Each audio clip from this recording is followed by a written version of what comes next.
Shortly after 4 o'clock this morning, I spoke to President Zelensky of Ukraine to offer the continued support of the UK, because our worst fears have now come true and all our warnings have proved tragically accurate.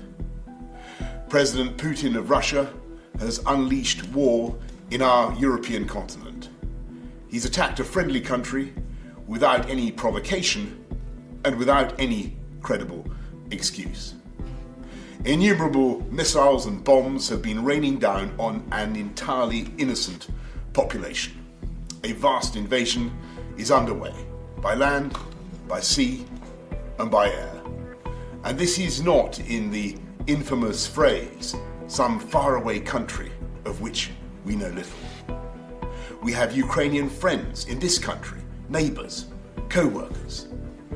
Ukraine is a country that for decades has enjoyed freedom and democracy and the right to choose its own destiny. We and the world cannot allow that freedom just to be snuffed out.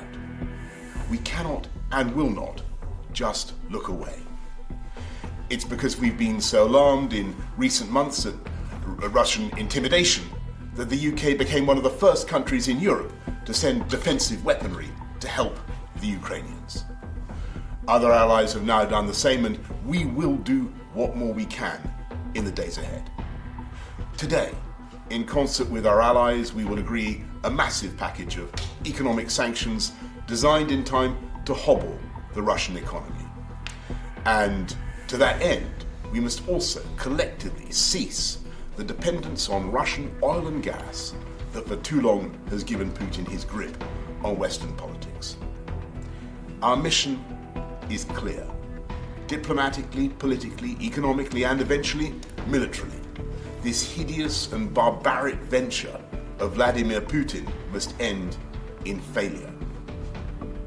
And so I say to the people of Russia, whose president has just authorized a tidal wave of violence against a fellow Slavic people, as the parents of Russian soldiers who will lose their lives, I cannot believe this is being done in your name, or that you really want the pariah status it will bring to the Putin regime. And I say to the Ukrainians in this moment of agony, we are with you. We're praying for you and your families, and we are on your side. And if the months ahead are grim and the flame of freedom burns low, I know that it will blaze bright again in Ukraine. Because for all his bombs and tanks and missiles, I don't believe that the Russian dictator will ever subdue the national feeling of the Ukrainians and their passionate belief that their country should be free.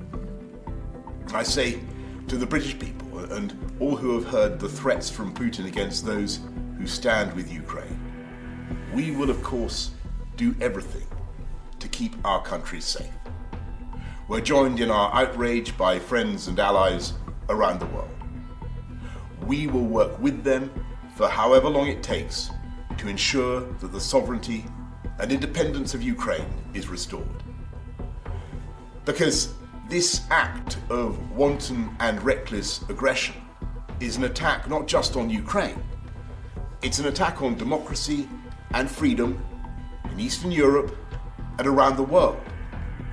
This crisis is about the right of a free, sovereign, independent European people to choose their own future. And that is a right that the UK will always defend.